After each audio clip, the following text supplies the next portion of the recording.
Sante Kimes parecía salida de una película. Tenía una presencia magnética. A donde iba todos lo notaban. Usaba pelucas oscuras, joyas relucientes y perfumes tan intensos que podían olerse desde 2 habitaciones de distancia. Vestida siempre de blanco, irradiaba una mezcla peligrosa de elegancia y poder, puro magnetismo y puro peligro. Pero tras esa fachada de diva de Hollywood se escondía una mujer con una mente criminal tan calculadora como retorcida. Su obsesión más profunda, su hijo Kenneth. La relación entre madre e hijo fue descrita por quienes los conocieron como enfermiza.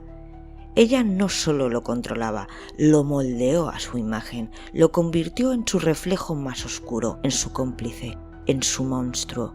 El juicio acaparó titulares en todo el país. Un espectáculo tan grotesco como hipnótico. Madre e hijo, sentados lado a lado sin el menor atisbo de arrepentimiento. Esta asesina, estafadora y manipuladora parecía más preocupada por su imagen que por su destino. En el juicio se presentó con peluca impecable, labios pintados con precisión y una mirada que desafiaba a todos en la sala. A su lado, su hijo Kenneth, que proyectaba una calma engañosa, atrapado entre la lealtad filial y una silenciosa vergüenza. La lista de cargos era tan extensa como perturbadora: conspiración para cometer asesinato, fraude, robo de identidades, posesión ilegal de armas, esclavitud moderna y asesinatos en primer grado. Lo que comenzó como una vida aparentemente acomodada terminaría destapando una historia de manipulación, codicia y crímenes que desafían toda lógica. Serían necesarios más de 20 años y 2 departamentos de policía para lograr detener a esta pareja infernal. Quienes la trataron no dudaron en definirla como la persona más malvada que habían conocido, y otros como una psicópata de manual. ¿Preparados para adentrarnos en este episodio, entrar en la mente más oscura y monstruosa de Sante Kimes? Soy Silvia Black y esto es La cara del mal.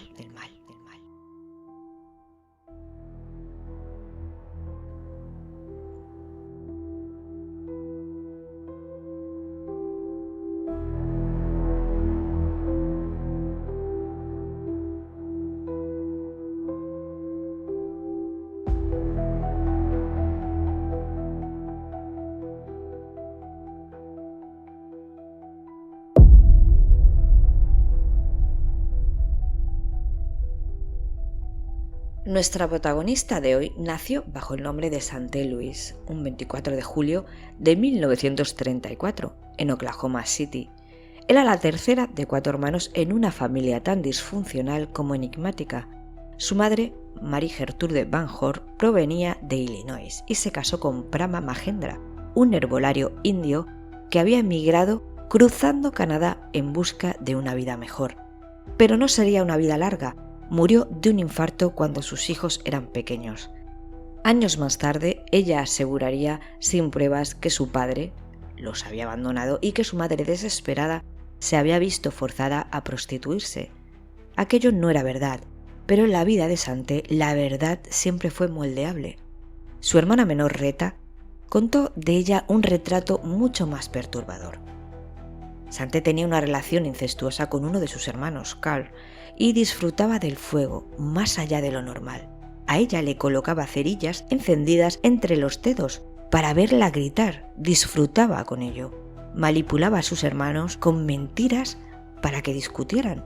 Desde joven demostró una inquietante inclinación al sadismo. Ataba a los animales de la granja, perros, cabras, y los torturaba con alfileres. Ese placer, esa violencia es el inicio del psicópata, lo que está por venir. En su adolescencia, Sante comenzó a usar nombres como Sandra o Sandy. Cambiar de identidad se convertiría con el tiempo en uno de sus talentos más oscuros. Se mudó con su madre y su hermana menor a Los Ángeles. Allí fue adoptada por un matrimonio, Edwin y Mary Chambers. Se trasladaron juntos a Carson City, Nevada. Sante se graduó en 1952 a los 18 años en la secundaria local, donde su reputación era temida. Una joven manipuladora, cruel y con un gusto muy particular por intimidar a los más débiles. En 1956, a los 22 años de edad, se reencontró con un exnovio de la secundaria, Edward Walker, con quien se casó al año siguiente. Tuvieron un hijo, Kent Walker, pero la maternidad no cambió su esencia.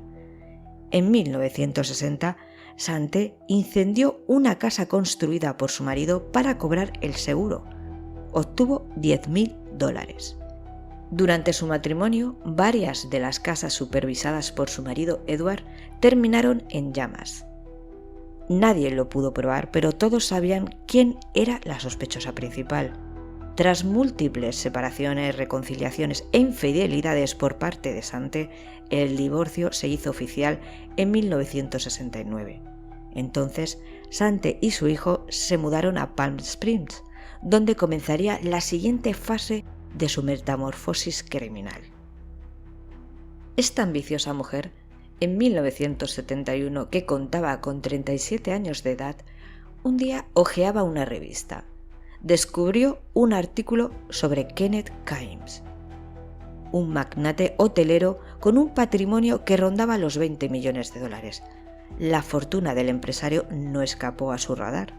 En poco tiempo, Sante había logrado lo que parecía imposible: seducirlo por completo.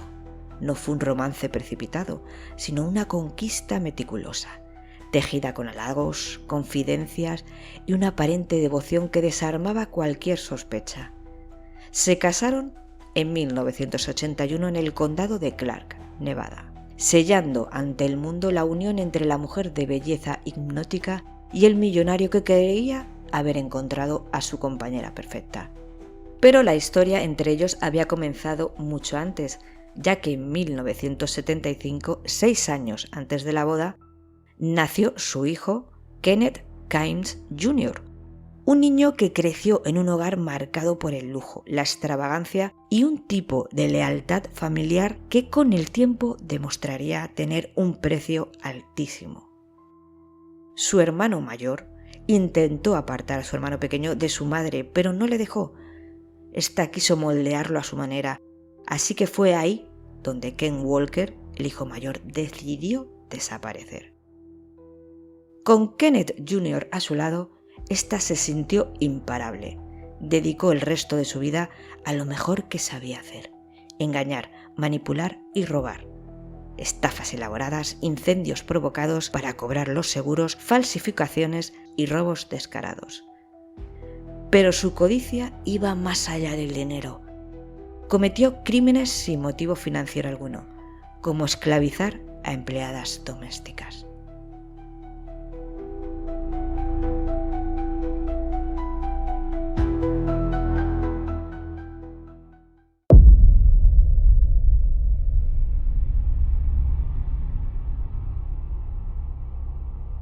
A mediados de los años 80, Sante empezó a rodearse de jóvenes latinoamericanas atraídas con promesas de trabajo, una como tutora para Kent Jr. y otra como empleada doméstica. El guión se repetía con precisión. Al poco tiempo, los pasaportes de estas pobres chicas desaparecían, los teléfonos quedaban restringidos y las salidas eran pequeños permisos. El control no era solo administrativo. Había amenazas de deportación, castigos físicos y un clima de miedo sostenido bajo el brillo del lujo. En agosto de 1985, tras varias semanas de indagaciones, el FBI irrumpió en una de las residencias y liberó a Amalia Osorio.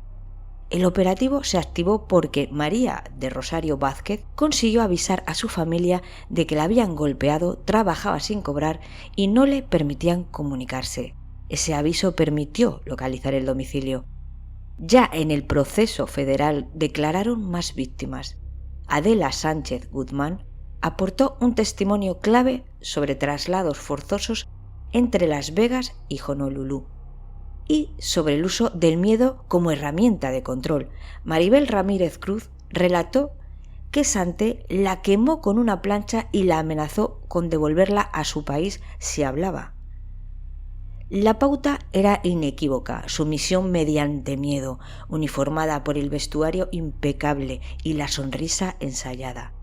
En marzo de 1986, un jurado federal de Las Vegas declaró culpable a Sante en múltiples cargos, entre ellos servidumbre involuntaria, delitos de esclavitud y además delitos vinculados al transporte y a la conspiración. Fue condenada a 5 años de prisión. Su marido Kenneth evitó cárcel mediante un acuerdo. Además, ayudó a una de las primeras chicas que pudo escapar con su ayuda. Sante salió de la cárcel en 1989 sin ninguna señal de arrepentimiento.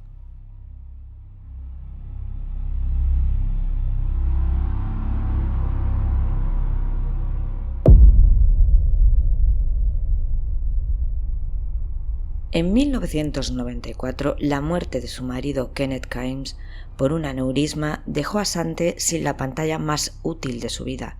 Lejos de frenar, aceleró, con la coartada de ser viuda y la autoridad que le daba administrar el patrimonio familiar, reorganizó su mundo a su medida.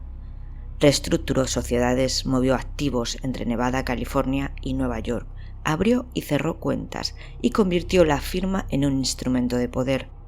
Donde antes había un matrimonio que amortiguaba miradas, quedó una jefatura sin intermediarios.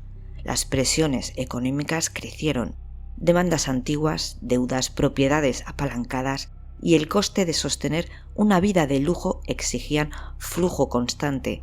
Sante respondió como sabía, con apariencia y papel.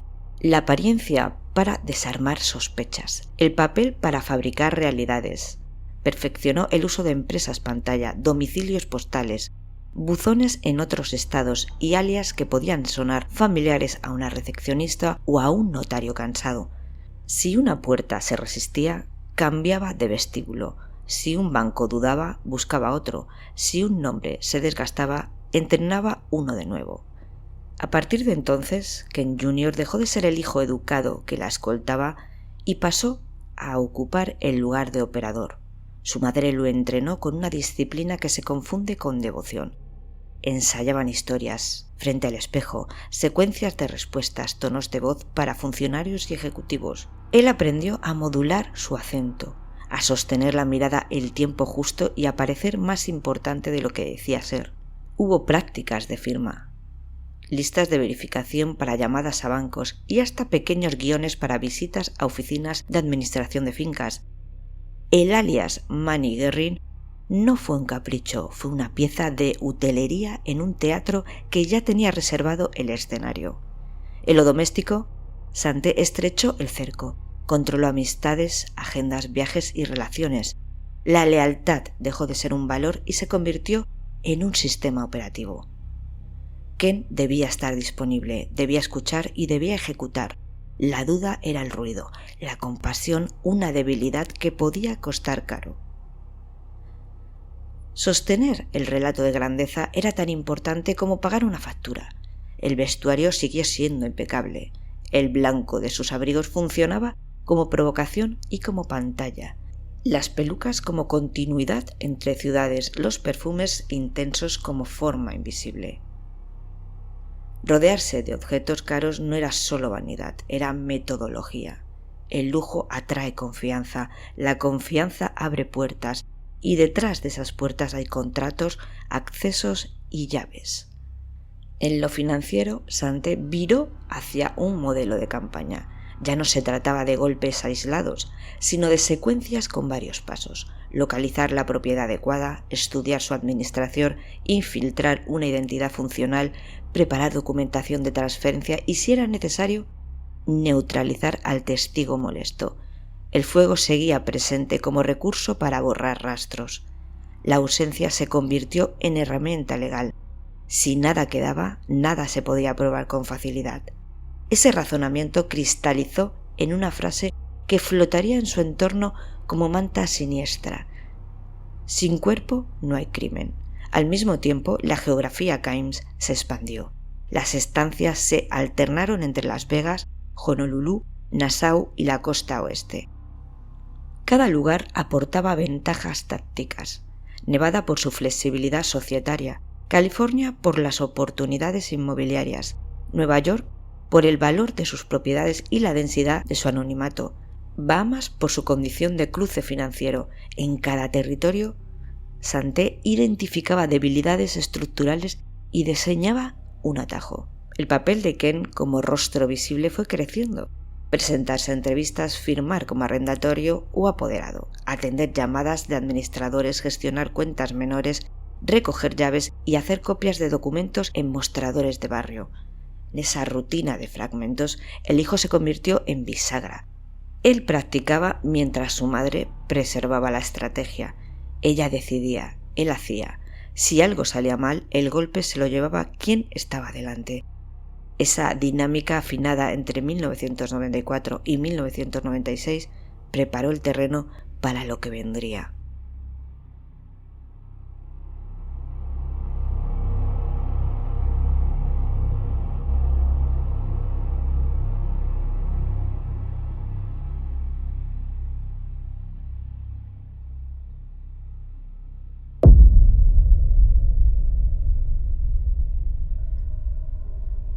Los asesinatos de esta familia comenzaron el 18 de septiembre de 1990. La historia comenzó con fuego y con ambición. Esta mujer, de sonrisa calculada y ambiciones desmedidas, contrató al abogado Elmer Ambrose, de 50 años. Un abogado en Honolulu, acostumbrado a tratar reclamaciones de seguros y gestiones discretas, fue uno de los pocos que reunió documentos que Santé prefería invisibles. Fue contratado para llevar a cabo un acto siniestro, incendiar su propia casa de Honolulu. El objetivo era claro, evitar un impuesto que amenazaba con devorar parte de los $2,2 millones que valía la propiedad en la actualidad. Elmer, en el transcurso de estas gestiones, desapareció. Así que el 24 de octubre, temiendo que los documentos legales en poder del abogado revelarían demasiado, este guardó copias, tomó notas y entendió demasiado.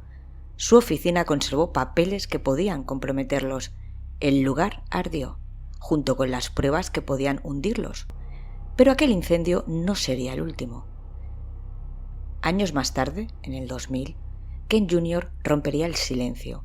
Aseguró que su madre había terminado con la vida del abogado golpeándolo con un martillo dentro de un coche mientras él miraba desde el asiento delantero. El cuerpo jamás apareció. La justicia, sin restos ni evidencias físicas, nunca presentó cargos.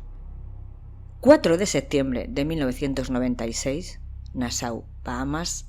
El siguiente nombre de la lista fue el de Syed Bilal Ahmed, un banquero que custodiaba las cuentas extranjeras de Santé.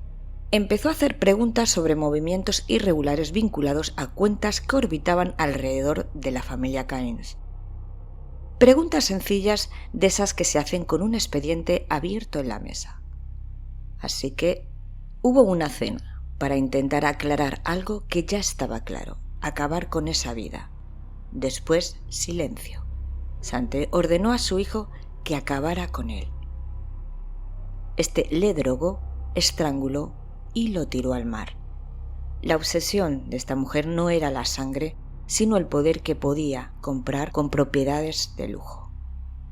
Casas, mansiones, apartamentos, no para habitarlos, sino para arrebatarlos, y si alguien se interponía, sabía perfectamente cómo hacerlo desaparecer.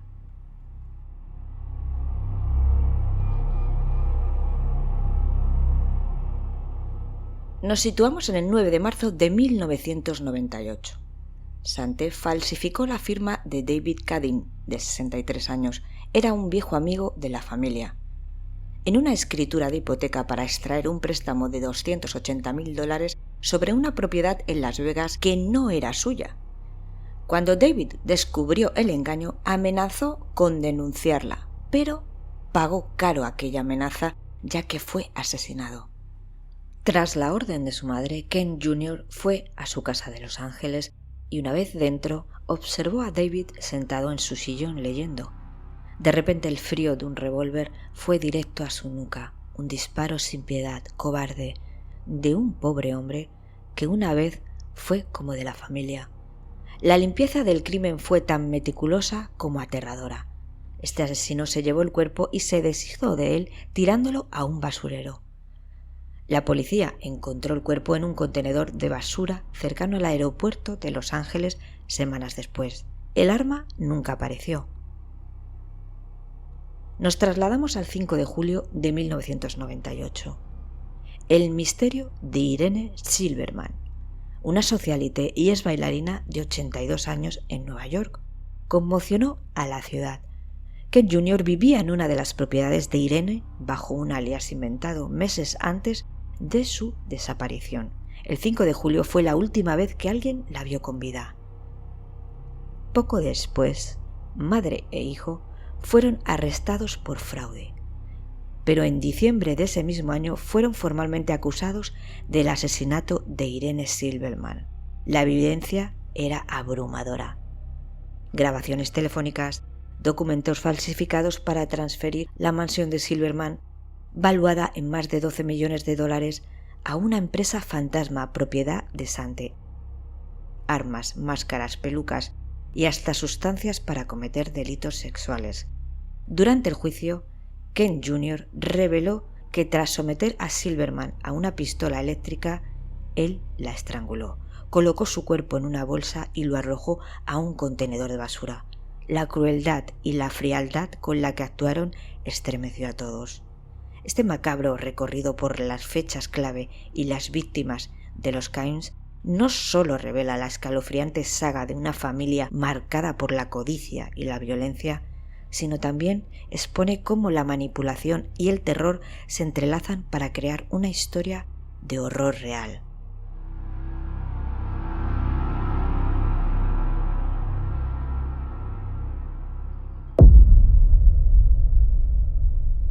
Durante el juicio se revelaron detalles macabros de una vida dedicada al fraude, manipulación y asesinatos.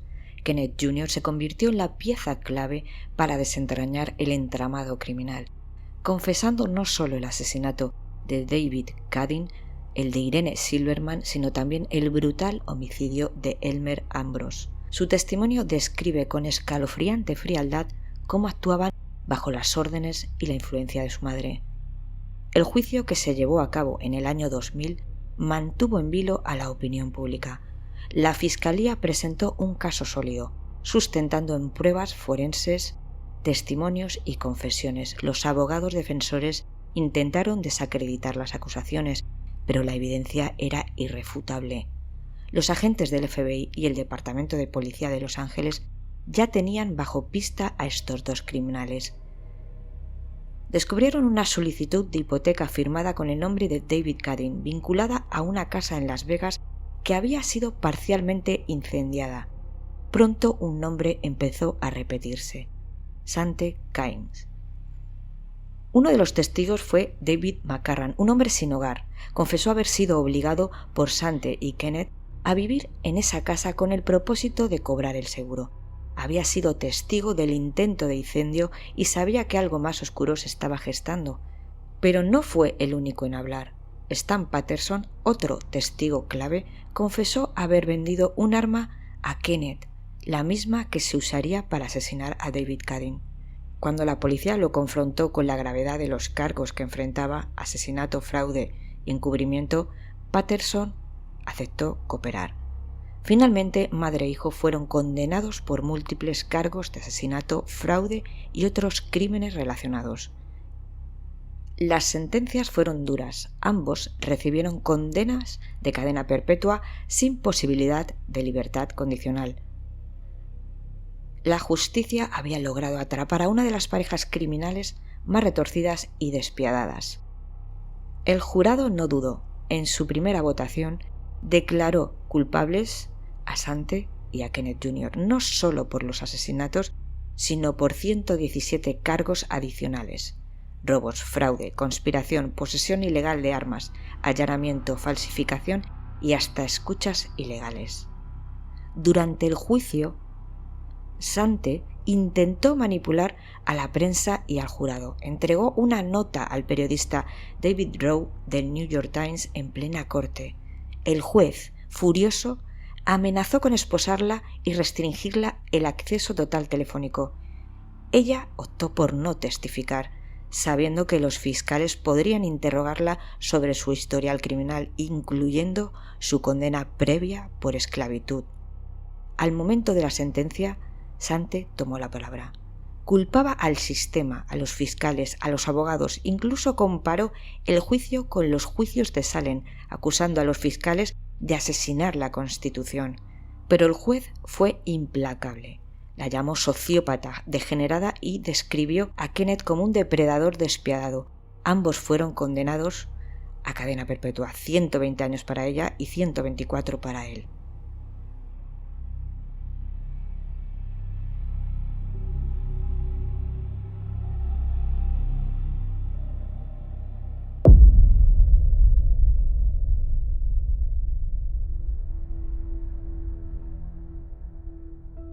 Los perfiles psicológicos de ambos fueron que Sante Kynes, sus rasgos dominantes, extrema manipulación, falta aparente de empatía hacia víctimas, deshonestidad crónica, voluntad calculadora de explotar a otros para beneficio propio. Periodistas, jueces y agentes la describieron como fría, controladora y tendencia a mentir con facilidad. La conducta, fraudes extensos, esclavizar a personas, promover violencia cuando convenía, encaja con lo que en la psicología forense suele describirse con rasgos antisociales y narcisistas. Durante el juicio hizo declaraciones públicas grandilocuentes y trató de controlar las narrativas, lo que reforzó esa impresión. Su hijo Kenneth Kynes Jr. tenía rasgos dominantes, dependencia emocional con la madre desde niño, vulnerabilidad a la influencia. Sus allegados hablan de adoctrinamiento, conducta imitativa y obediente en acciones criminales y posteriormente remordimiento y capacidad para cooperar con la fiscalía. En muchos relatos figura como recluta o instrumento de las maquinaciones de su madre.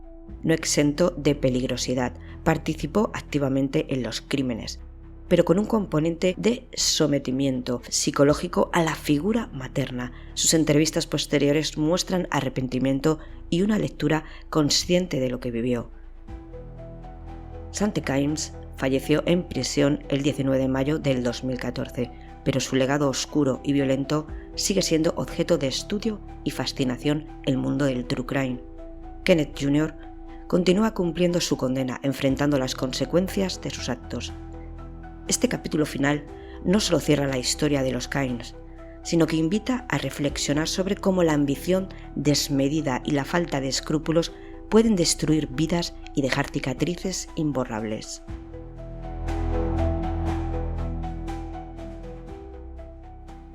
Y así, amigos, llegamos al final de este segundo episodio de Mujeres Asesinas. Espero que lo hayáis disfrutado tanto como yo. Si queréis compartir vuestras teorías o impresiones sobre el caso, no dudéis en hacerlo. Este espacio también es vuestro. Gracias, como siempre, por estar al otro lado, por ser parte de esta oscura y fascinante aventura. Nos encontramos muy pronto en el tercer episodio de Ellas también matan, donde la maldad volverá a tener rostro. Soy Silvia Black y esto ha sido La cara del mal.